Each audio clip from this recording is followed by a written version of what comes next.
This bus is ready to depart.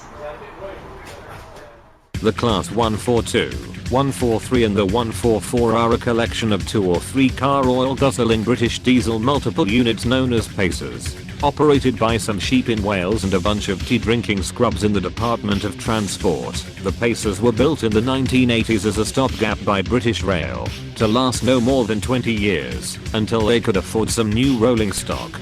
Despite that, a good chunk of units are still running to the date of this video. It has been rightfully ridiculed by the public since its introduction, and can be seen serving slums such as Manchester, Liverpool, Wales, Exeter, and Hull.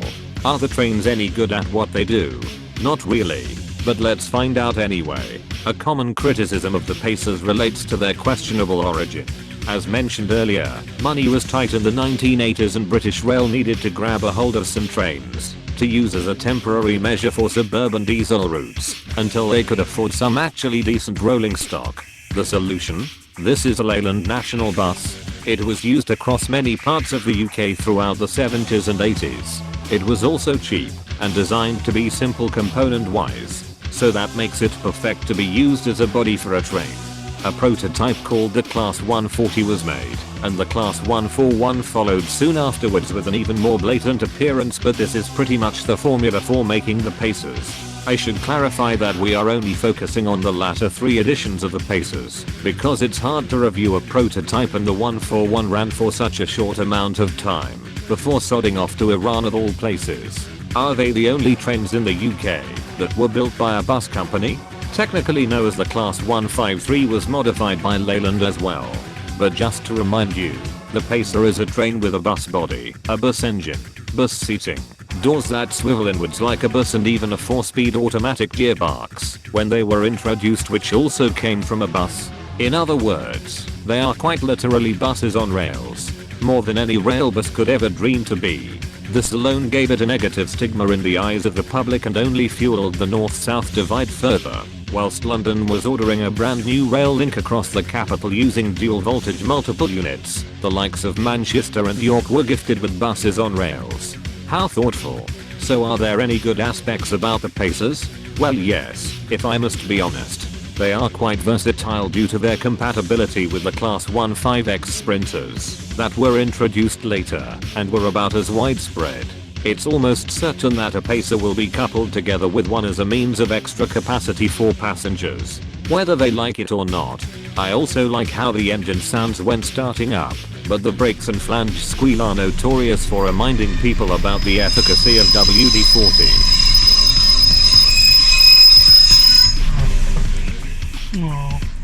Another good thing to note is that the Pacer is fast.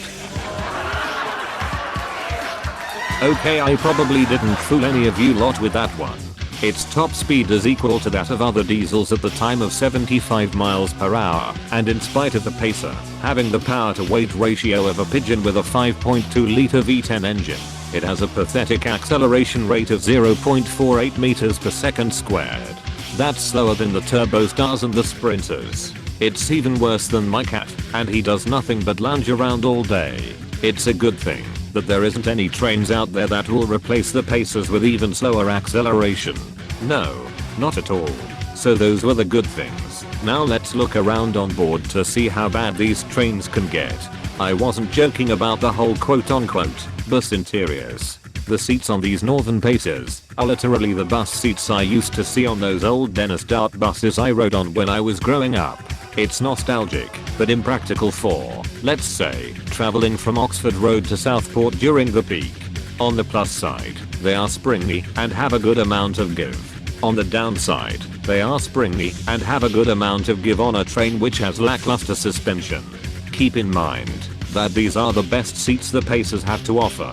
Back in the day, a handful of Class 142s were modified by Mercy Tribble with the most dry heave-inducing 3+2 seating I have ever seen. Those seats were tiny, and I have no idea how they expected a single adult to fit in them, let alone 3 of them together. Surprisingly good legroom was given with these seats, mind you. Thankfully most of these 3+2 seating Pacers have been sent to the Shadow Realm. Good. It should be illegal for something that evil to exist. The other types of seats offered across the other Pacers aren't much better honestly. The Chapman seats seen here on the Arriva Pacers and on the 143 and the 144 are quite firm and are stingy regarding legroom. They give me horrible flashbacks to the Northern Class 150 and the Gatwick Express 442s. But at least they are sensible enough to go with the more acceptable 2+2 seating formation. These ones also have proper tip-up seats instead of a tip-up bench on the other Pacers, and said seats feel right at home here, as well as on your bus of choice. A word of warning. Don't press the close doors button on a Pacer that's terminated and shut down. For some reason, the door open button is now fully inactive and will not reopen the doors. I'm now stuck. Help. Send help.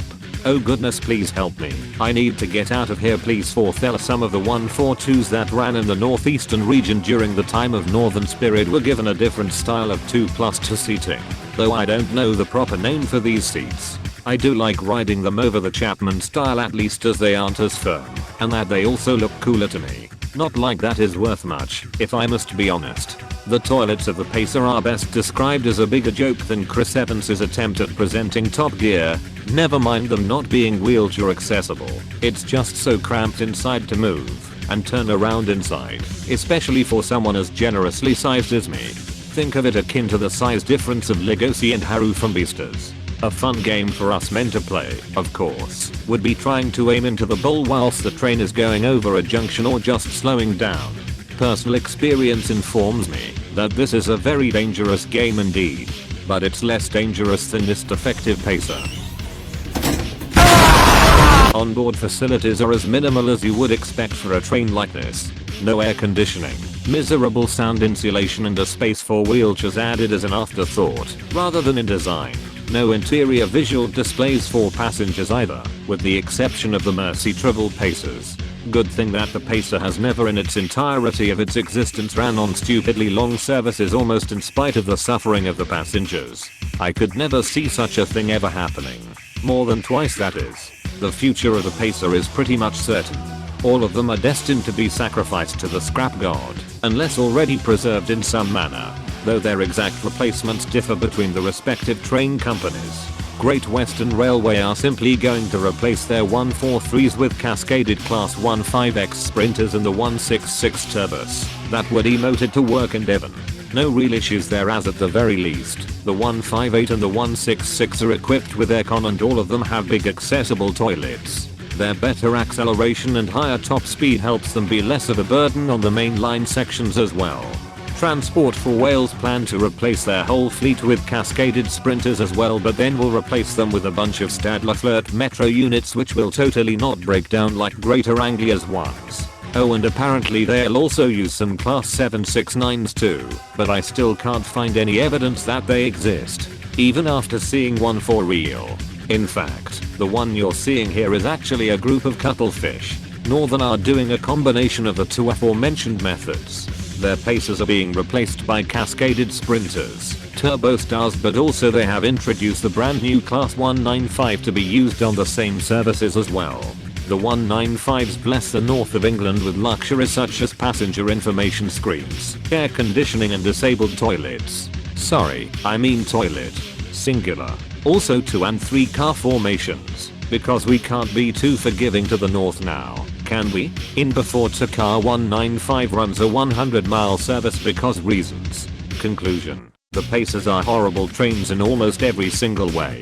They are poorly designed, uncomfortable, noisy, pathetic in sheer concept alone, and are about as disabled friendly as a sign that says do not touch in braille. That being said, I love them. No really, I do. These trains are basically the railway equivalent to icons such as the Room and Sonic 06. They are the mean machine of the railway, and riding on the Pacer is uniquely entertaining in its own right. I would be more forgiving of the Pacers as trains if they actually lasted for 10, maybe 15 years as they were designed for. But all chances of forgiveness are gone out of the window by now. Outside of a joke, that is. Supposedly these are the last few months of the Pacers running on mainline services, but if you ever get the chance or you are visiting the UK on holiday, I implore you, please ride a Pacer.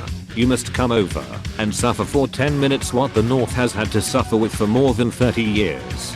There are some units that have been thankfully preserved at some heritage railways which I've linked in the description, so consider going down to them if you can. Feel free to donate to said heritage railways too, if it means keeping them up and running for generations to see. Now you know my thoughts on the Pacers. Go out there and be extremely thankful that the UK was funded enough to never have to consider a sequel to the Pacer using the body of a right street light.